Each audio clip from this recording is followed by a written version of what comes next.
Hello student, अब जो अगला क्वेश्चन है वो यूनिट नंबर 2 का है।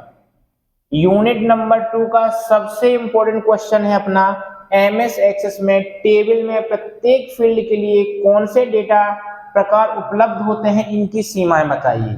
यदि आपने किसी भी प्रकार का एमएस एक्सेस में टेबल का निर्माण किया है तो टेबल का निर्माण करते समय जब हम डिजाइन व्यू में जाते हैं तो वहां पर क्या होता है, वहां पर फील्ड का निर्माण होता है, ठीक है ना। और डेटा शीट व्यू में किसका होता है, रिकॉर्ड का निर्माण होता है।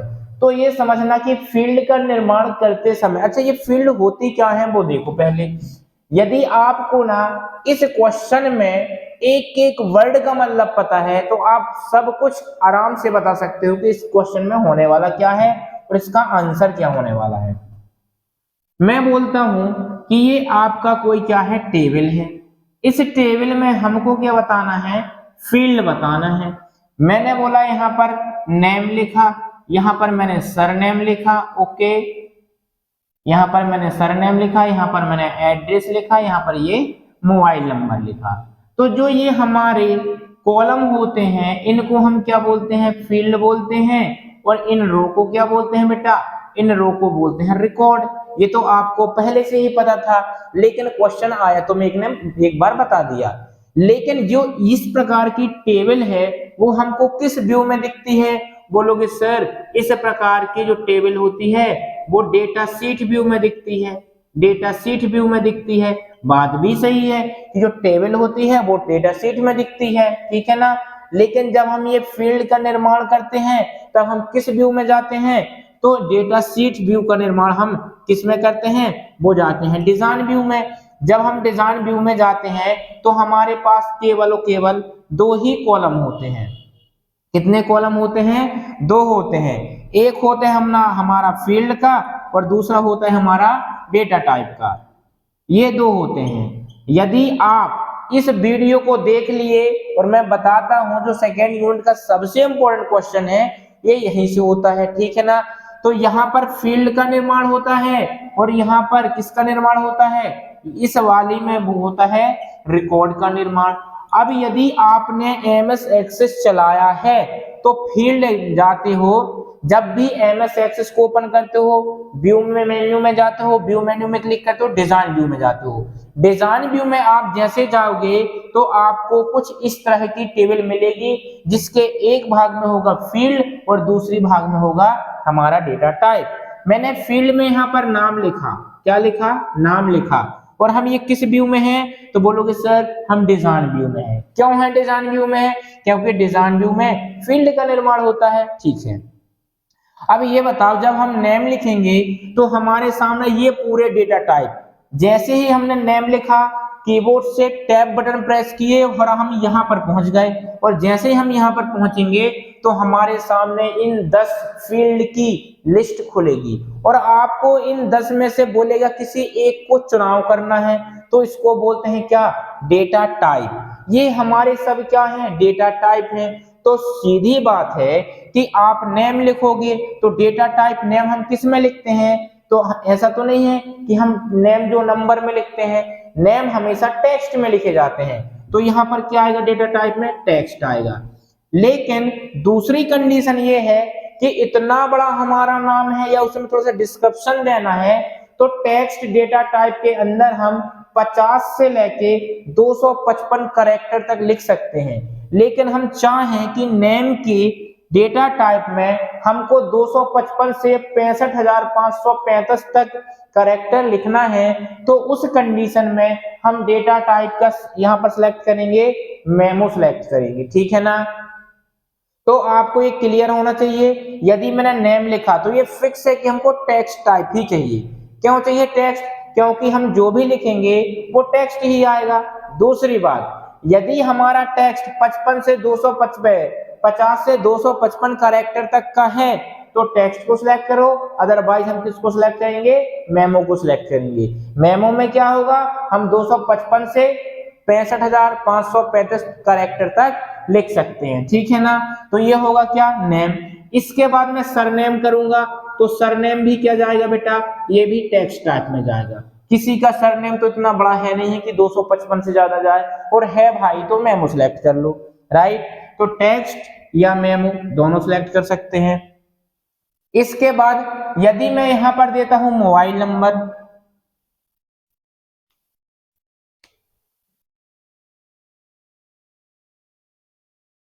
यदि मैं अगली फील्ड में देता हूं मोबाइल नंबर, तो मोबाइल नंबर में जो हम टेक्स्ट डेटा टाइप सेलेक्ट करेंगे वो नंबर करेंगे। अब बोलोगे सर क्यों नंबर करेंगे? क्योंकि जो हमारा मोबाइल होता है ना, उसके अंदर जो भी हम लिखेंगे वो नंबर लिखेंगे, न्यूमेरिकल वैल्यू लिखेंगे। ऐसा नहीं है कि जो मोबाइल नंबर होता है वो ABCD होता है, ऐसा बिल्कुल भी नहीं होता है। मोबाइल नंबर हमेशा नंबर में होता है, ठीक है ना। अब इस प्रकार यदि मैं यहाँ पर डेट एंड टाइम सेलेक्ट करूं तो डेटा टाइप क्या आएगा? डेट एंड टाइम का आएगा। तो आपको एक क्लियर हो गया होगा कि यहाँ पर फील्ड कौन, जो हमारी हेडिंग लिखी होती है डिजाइन व्यू में जाके उनको यहाँ से फील्ड तैयार किया जाता है। जब मैं ये फील्ड तैयार करके जैसे ही मैं डेटा शीट व्यू में क्लिक करता हूं तो हमको कुछ इस प्रकार की टेबल दिखाई देती है, और यहां से फिर जो मैंने ये फील्ड बनाया था ये सब सारी हेडिंग के रूप में आ जाएंगी। फिर मैं यहाँ से रिकॉर्ड को ऐड कर सकता हूँ, राम हो गया, श्याम हो गया। अच्छा, रिकॉर्ड का मतलब क्या होता है? रिकॉर्ड का मतलब ये होता है किसी भी स्टूडेंट हो या एम्प्लॉय हो उसकी पूरी जानकारी का समूह रिकॉर्ड कहलाता है, ठीक है ना। किसी भी एम्प्लॉय, स्टूडेंट या किसी भी व्यक्ति की संपूर्ण जानकारी के एकत्रित समूह को रिकॉर्ड कहते हैं।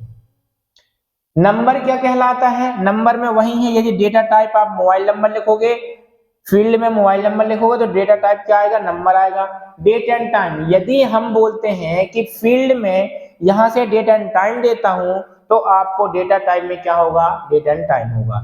इसके बाद करेंसी, करेंसी का मतलब होता है यदि मैं सैलरी दिया, क्या दिया बेटा? सैलरी दिया, करेंसी के रूप में दिया। करेंसी कितने रुपए में दिया, तो यहाँ पर हम करेंसी टाइप कर सकते हैं। और करेंसी में क्या आएगा? हमारा 15 डिजिट जो लेफ्ट साइड आएगा और 4 डेसिमल राइट साइड आएगा। बोले तो कैसे? मैं बोला कि यहाँ पर मैं दे दिया 1550.12345।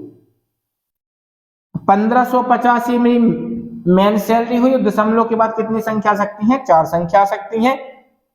वो होता है अपना करेंसी डेटा टाइप, ठीक है ना। इसके बाद ऑटो नंबर, ऑटो नंबर में क्या होता है? ऑटो नंबर में यदि मैं ऑटो नंबर सेलेक्ट करता हूं तो जब रिकॉर्ड लिखता हूं ना, तो आप देखे होंगे कि यहाँ पर 1 लिख जाता है। एक रिकॉर्ड कंप्लीट होने के बाद यहाँ पर 2 सीरियल नंबर देते हैं। हम यहाँ पर फील्ड टाइप में सीरियल नंबर देंगे तो यहाँ पर हम ऑटो नंबर क्या लिखेंगे? ऑटो नंबर लिखेंगे। और ऑटो नंबर में क्या होगा? एक पूरा रिकॉर्ड ऐड होने के बाद खुद ब खुद यहाँ पर 2 आ जाता है, फिर 3 जाएगा, 4 जाएगा, 5 जाएगा, 6 जाएगा। तो एक रिकॉर्ड के बाद जब दूसरा नंबर वो खुद से ऑटोमेटिक जनरेट हो जाता है तो उसे क्या कहते हैं बेटा? उसे बोलते हैं ऑटो नंबर, ठीक है ना। यस एंड नो में क्या होता है? यस एंड नो में एक ऐसा फील्ड भी होता है कि भाई साहब ये मेल है, अब यस है या नो है। यदि मैंने यहाँ पर लिखा मेल और इस डेटा टाइप में क्या कर दिया? यस एंड नो, तो यहाँ पर 2 बॉक्स आएंगे। मेल है तो सही का निशान, फीमेल है तो जो भी उसको छोड़ देते हैं, ठीक है ना। या फिर हम ऑन या ऑफ की वैल्यू भी रख सकते हैं, ट्रू एंड फॉल्स की वैल्यू भी रख सकते हैं। किसमें? Yes and no data type में। OLE में क्या होता है? OLE में जो भी ऑब्जेक्ट, ऑब्जेक्ट मतलब कोई भी इमेज होती है, तो यदि मैं OLE डेटा टाइप को सिलेक्ट करता हूं तो इसमें होता क्या है? एक इमेज को एक प्रोग्राम से दूसरे प्रोग्राम में ले जाने के लिए किसका यूज करते हैं? OLE का यूज करते हैं। बात करें हाइपरलिंक की, तो हाइपरलिंक का यूज के लिए करते हैं?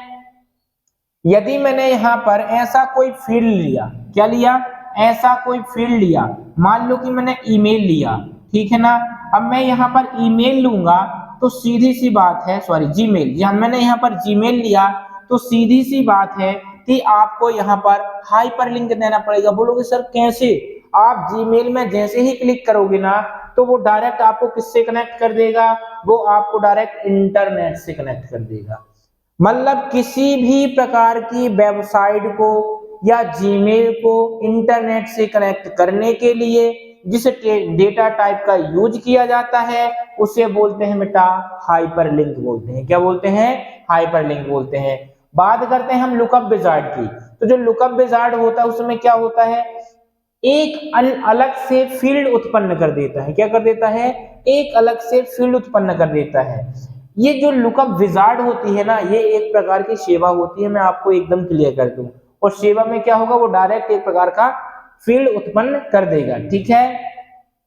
तो एमएस एक्सेस टेबल में फील्ड में कौन कौन से डेटा टाइप उपलब्ध होते हैं, ये आपको बहुत अच्छे से पता होगा। और जब भी हम फील्ड का निर्माण करते हैं तो डिजाइन व्यू, और जब भी हम रिकॉर्ड का निर्माण करते हैं तो डेटा शीट व्यू का उपयोग करते हैं। यदि आपको क्वेश्चन ये आ जाता है कि किसी एक टेबल में से डेटा से वो किसी एक डेटा शीट में किसी रिकॉर्ड को कैसे ऐड करते हैं या किसी एक फील्ड को कैसे ऐड करते हैं, यदि फील्ड को ऐड करना हो तो डिजाइन व्यू में जाते हैं, और यदि रिकॉर्ड को ऐड करना होता है तो डेटा शीट व्यू में जाते हैं, ठीक है ना। तो जो आज का क्वेश्चन है बहुत ही इंपॉर्टेंट है, आपका सेकेंड यूनिट का सबसे इंपॉर्टेंट क्वेश्चन है, ठीक है। तो इस वीडियो को मैं यहीं फिनिश करता हूं, अगला और इंपॉर्टेंट क्वेश्चन लेके आता हूं। तो इस वीडियो को शेयर करें, लाइक करें, सब्सक्राइब करें। धन्यवाद।